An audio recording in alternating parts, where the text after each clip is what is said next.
One broad definition of hypocrisy is the act or effect of pretending, and here it is the opposite of sincerity. We have already mentioned in this course that ideally a negotiation must be fair and balanced, based on principles, with clear communication of interests and options. But we must take into account that hypocrisy is present in negotiation, even the most successful ones. Some Hollywood movies exaggerate a scenario where one character says everything he thinks, no matter what. In negotiations, it's important telling the truth, but sometimes keeping a fact for oneself and omitting something can be a key success factor of a complex negotiation. One example from history. In the negotiations between the United States and the former Soviet Union during the Cuban Missile Crisis in 1962, the United States received two letters from the then Soviet leader Nikita Khrushchev. The first, from 26 October, opened the possibility of an agreement and looked like being written by Khrushchev himself. A day later, a second letter had a more aggressive tone and apparently was written with the participation of other Soviet officials. The then American president, John Kennedy, and his team took a decision that may have been decisive in the success of the negotiations.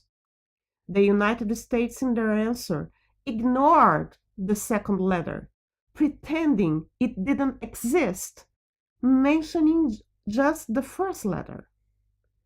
It was an omission that, in hindsight, was very important for making a deal.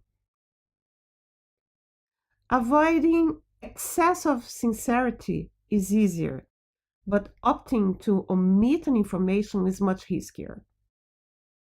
Although, in very specific cases, the omission can be recommended, the price to pay if it does not work is usually high. Therefore, this tactic must be carefully executed and only by seasoned negotiators.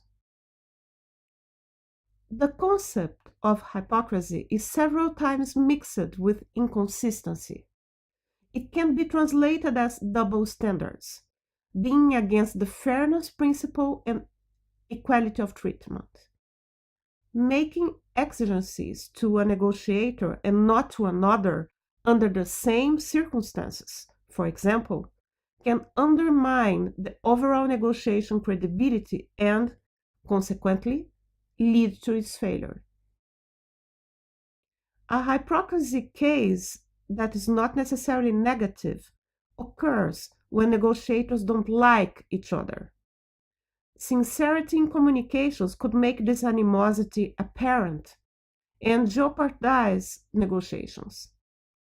But good negotiators separate the people from the problem and treat people they don't like in a polite way. This is a mild case of pretense. In negotiations in general, the rule is not pretending or lying, but speaking only the necessary may be a secondary rule. Sometimes omitting a fact can be a good idea, and hiding animosities behind a mask of politeness can be even recommended. It would be hypocrite not acknowledging it. We'll continue next video.